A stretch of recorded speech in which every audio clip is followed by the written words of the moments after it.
Today we are going to talk about how I create this animation for a brand in Blender. So let's see. तो आप यहाँ पे देख सकते हैं इस एनिमेशन के अंदर बेसिकली दो इफेक्ट क्रिएट किए गए हैं, first liquid effect and second cloth effect. तो सबसे पहले हम लिक्विड इफेक्ट के बारे में बात करेंगे। तो इसके लिए मैं यहाँ पे बता दूँ कि मैंने यहाँ पे कोई भी फिजिक्स या सिमुलेशन का यूज़ नहीं किया है। मैंने यहाँ पे सिंपली कुछ बेसिक ट्रिक्स का ही यूज़ करके इस इफेक्ट को क्रिएट किया है। तो इसको समझाने के लिए सिंपली हम यहाँ पे ब्लेंडर ओपन कर लेंगे एंड डिफ़ॉल्ट चीज़ों को यहाँ से डिलीट कर देंगे। देन हमारा प्रोडक्ट यहाँ पे इंपोर्ट कर लेंगे। अब अपने प्रोडक्ट के शेप के अकॉर्डिंग हम यहाँ पे कोई भी एक ऑब्जेक्ट ऐड कर लेंगे। फिलहाल के लिए मैं यहाँ पे शिफ्ट ए से यहाँ पे एक सिलेंडर ऐड कर लेता हूँ। देन इसको अपने प्रोडक्ट के शेप के अकॉर्डिंग यहाँ पे मैच करा देंगे। इसके बाद अब आप इस पार्ट को थोड़ा सा ध्यान से देखना। तो सबसे पहले हम अपने प्रोडक्ट को सेलेक्ट कर लेंगे एंड एम क्लिक करके एक न्यू कलेक्शन में ऐड कर देंगे एंड इसको यहाँ से हम हाइड कर देंगे। सेम हमारे ऑब्जेक्ट को भी सेलेक्ट करके इसको भी यहाँ पे हाइड कर देंगे।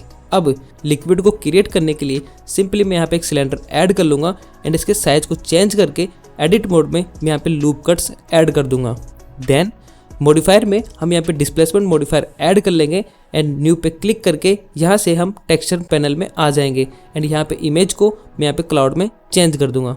देन कंट्रोल ए से अप्लाई स्केल करने के बाद आप यहाँ पे देख सकते हैं यहाँ पे कुछ इस प्रकार का शेप यहाँ पे क्रिएट हो गया है। देन टेक्सचर्स की वैल्यूज को चेंज कर देंगे एंड कंट्रोल 1 क्लिक करके यहाँ पे एक लेवल का सब डिवीजन ऐड कर देंगे। तो आप यहाँ पे देख सकते हैं ये कुछ इस प्रकार का शेप यहाँ पे क्रिएट हो गया है। देन इस ऑब्जेक्ट में मूवमेंट्स ऐड करने के लिए हम सिंपली यहाँ पे एक एम्प्टी ऐड कर लेंगे। देन अपने ऑब्जेक्ट को सेलेक्ट करके डिस्प्लेसमेंट में हम यहाँ पे लोकल को ऑब्जेक्ट में चेंज कर देंगे एंड यहाँ पे ऑब्जेक्ट में हम हमारा एम्प्टी सेलेक्ट कर देंगे। तो अब आप यहाँ पे देख सकते हैं हमारी एम्प्टी को मूव करने पर अपने ऑब्जेक्ट में मूवमेंट्स क्रिएट हो रही है। इसको थोड़ा और रिफाइन करने के लिए सिंपली मैं एडिट मोड में प्रोपोर्शनल एडिटिंग ऑन करके इसको नीचे से थोड़ा मैं श्रिंक डाउन कर दूंगा। अब हम अपनी बोतल को अनहाइड कर लेते हैं एंड इसमें कुछ इस प्रकार का ग्रोइंग इफेक्ट क्रिएट करने के लिए सिंपली मैं यहाँ पे एक यूवी स्पेयर ऐड कर लेता हूँ एंड इसमें भी हम डिस्प्लेसमेंट मॉडिफायर ऐड कर देंगे। देन यहाँ पे न्यू पे क्लिक करके टेक्सचर पैनल में आकर क्लाउड में सेलेक्ट कर लेंगे एंड यहाँ पे इसकी वैल्यूज को चेंज करके इसको थोड़ा हम रोटेट कर देंगे एंड मॉडिफायर में हम यहाँ पे 2 लेवल का सब डिवीजन मॉडिफायर ऐड कर देंगे एंड इसको राइट क्लिक करके ऑटो शेड स्मूथ पे क्लिक कर देंगे। अब स्पेयर के अंदर भी मूवमेंट ऐड करने के लिए हम सिंपली यहाँ पे डिस्प्लेसमेंट मॉडिफायर में आ जाएंगे एंड यहाँ पे लोकल को ऑब्जेक्ट में चेंज करके यहाँ पे हम एम्प्टी सेलेक्ट कर देंगे। तो आप यहाँ पे देख सकते हैं अपने यूवी के अंदर भी यहाँ पे मूवमेंट क्रिएट हो गई है एंड इसी का यूज़ करके हम यहाँ पे अपने बोतल के अंदर ग्रोइंग इफेक्ट क्रिएट करेंगे। तो इसके लिए सिंपली मैं अपने स्पेयर को सेलेक्ट करके शिफ्ट के साथ बोतल को सेलेक्ट करके कंट्रोल माइनस क्लिक करता हूँ। तो आप यहाँ पे देख सकते हैं हमारे यहाँ पे बुलियन मॉडिफायर ऐड हो गया है। अब यूवी स्पेयर के लोकेशन को चेंज करने पर आप यहाँ पे देख सकते हैं अपनी बोतल के अंदर यहाँ पे ये इफेक्ट क्रिएट हो गया है। देन स्पेयर की वैल्यू को आप अपने अकॉर्डिंग चेंज कर सकते हो। अब इन सभी ऑब्जेक्ट को एनिमेट करने के लिए हम यहाँ पे की फ्रेम ऐड करेंगे। तो इसके लिए सबसे पहले मैं यहाँ पे शिफ्ट ए से एक कैमरा ऐड कर लूँगा एंड इसको कुछ इस प्रकार से सेट कर देंगे। देन अपनी विंडोज़ को मैं यहाँ से स्प्लिट करके अब हम यहाँ पे अपने लिक्विड को सेलेक्ट करके मैं इसको ऊपर मूव कर देता हूँ एंड यहाँ पे की फ्रेम ऐड कर देंगे। देन इसको नीचे मूव करके कुछ यहाँ पर एक दूसरा की फ्रेम ऐड कर देंगे एंड अपने एम्प्टी को भी हम यहाँ पे एनिमेट कर लेंगे। तो आप यहाँ पे देख सकते हैं अपने लिक्विड के अंदर यहाँ पे मूवमेंट क्रिएट हो गई है एंड इसी प्रकार हम अपनी यूवी को भी सिलेक्ट कर लेंगे एंड 90 फ्रेम पर की फ्रेम ऐड करके इसको हम कुछ इस प्रकार से एनिमेट कर लेंगे। एंड लास्ट में हम अपने लिक्विड को सेलेक्ट करके यहाँ पे 3D कर्सर के अकॉर्डिंग यहाँ पे इसको स्केल डाउन कर देंगे ताकि लास्ट में कुछ इस प्रकार से ये हाइड हो जाए। सो फाइनली सिंपल ट्रिक से अपना ये लिक्विड इफेक्ट यहाँ पे क्रिएट हो गया है।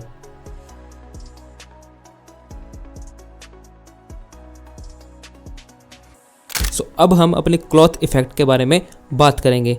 आप चाहो तो इस इफेक्ट को इसी फाइल के अंदर क्रिएट कर सकते हो, लेकिन वो थोड़ा कॉम्प्लिकेटेड हो जाएगा। तो इसके लिए सिंपली मैं यहाँ पे इस फाइल को लिक्विड नाम से सेव कर देता हूँ एंड इसकी सेकंड कॉपी को मैं यहाँ पे क्लॉथ नाम से सेव कर दूंगा। सो अब इस क्लॉथ फाइल के अंदर मैं अपनी सभी की फ्रेम्स को डिलीट कर दूंगा एंड यहाँ पे जितने भी एक्स्ट्रा ऑब्जेक्ट्स हैं उनको भी यहाँ से डिलीट कर देंगे। सो लास्ट में हमारे पास सिर्फ ये ऑब्जेक्ट एंड प्रोडक्ट ही रह जाएंगे।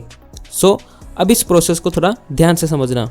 सो क्लॉथ रिवील इफेक्ट क्रिएट करने के लिए सबसे पहले हम अपने ऑब्जेक्ट को सेलेक्ट कर लेंगे एंड एडिट मोड में यहाँ पे कंट्रोल R से लूप कट्स ऐड कर लेंगे। देन हम सिंपली ऑब्जेक्ट को सेलेक्ट कर लेंगे एंड यहाँ पे ऊपर ऑब्जेक्ट के अंदर क्विक इफेक्ट के अंदर यहाँ पे एक्सप्लोड पर क्लिक कर देंगे। तो आप मॉडिफायर्स के अंदर देख सकते हो यहाँ पे particle and explode modifier add हो गया है एंड पार्टिकल पे क्लिक करके आप इन नंबर्स की वैल्यूज को चेंज करके क्लॉथ के पीसेस की संख्या को कम या ज़्यादा कर सकते हो।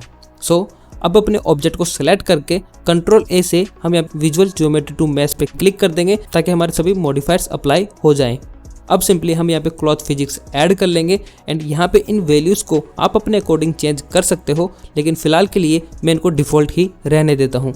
बस हम यहाँ पर सेल्फ कोलिजन को इनेबल करेंगे एंड ग्रेविटी को 0 कर देंगे। देन इस इफेक्ट को कंट्रोल करने के लिए हम यहाँ पे एक एम्प्टी ऐड कर लेंगे एंड इसको मैं यहाँ पे कुछ इस प्रकार से सेट कर देता हूँ।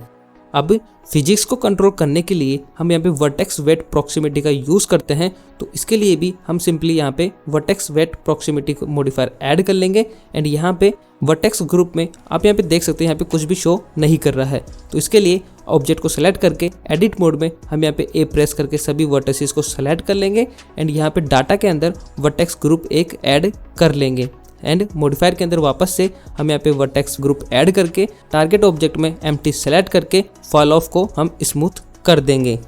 अब इसके बाद हम सिंपली अपनी एम्प्टी को कुछ इस प्रकार से एनिमेट कर लेंगे। अब क्योंकि ब्लेंडर मॉडिफायर्स ऊपर से नीचे वर्क करते हैं तो यहाँ पे भी हम वर्टेक्स वेट को हम क्लॉथ मॉडिफायर से ऊपर रख देंगे।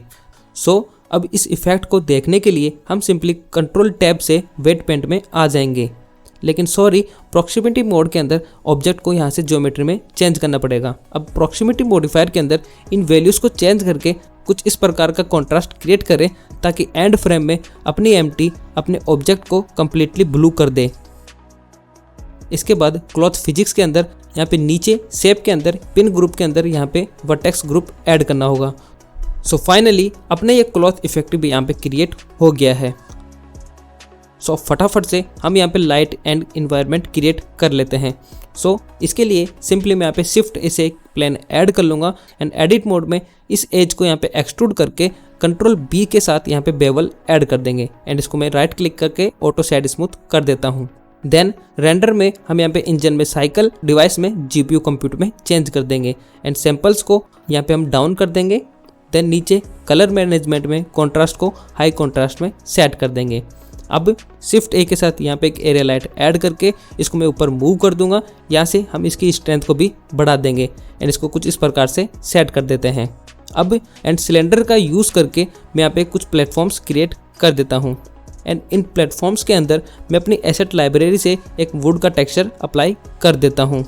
देन अपने कैमरा को सेलेक्ट करके मैं इसको थोड़ा पीछे मूव कर देता हूँ एंड बैकग्राउंड को भी आप अपने अकॉर्डिंग यहाँ पे कोई भी कलर दे सकते हो। सो फटाफट से मैं एरिया लाइट को डुप्लीकेट करके मैं कुछ इस प्रकार से इसके अपोजिट में सेट कर देता हूँ।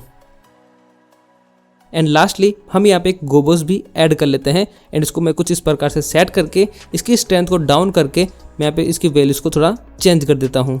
एंड वन थिंग, ये क्लॉथ्स पार्टिकल हमारे सीन से गायब नहीं होते हैं, तो इसको हम मैनुअली गायब करने के लिए सिंपली हम यहाँ पे एक मटेरियल ऐड कर लेंगे एंड इसकी अल्फा वैल्यू को हम एनिमेट कर देंगे। सो फाइनली अपना ये क्लॉथ सीन रेडी हो गया है। एंड लास्टली इसी कैमरा, बैकग्राउंड एंड लाइट्स को कॉपी करके हम अपने लिक्विड वाले सीन के अंदर पेस्ट कर देंगे ताकि ये दोनों इफेक्ट एक ही सीन का पार्ट लगे। सो फाइनली अपना ये एनिमेशन यहाँ पे क्रिएट हो गया है। अब एक इम्पोर्टेंट चीज़, इन सभी एनिमेशन ब्रेकडाउन्स की फाइल आपको मेरे गमरोड पर मिल जाएगी, जिसका लिंक मैं यहाँ पे डिस्क्रिप्शन में दे रखा हूँ। एंड अभी अगर आप वहाँ पे न्यू 2025 डिस्काउंट कोड यूज़ करते हो तो आप सभी को 50% ऑफ का डिस्काउंट मिल जाएगा। तो अभी जाके आप वहाँ पे इन सभी फाइल्स को डाउनलोड कर सकते हो। So that's all. I hope this video is helpful for you. Enjoy your creativity, keep learning, keep growing. Thank you for watching.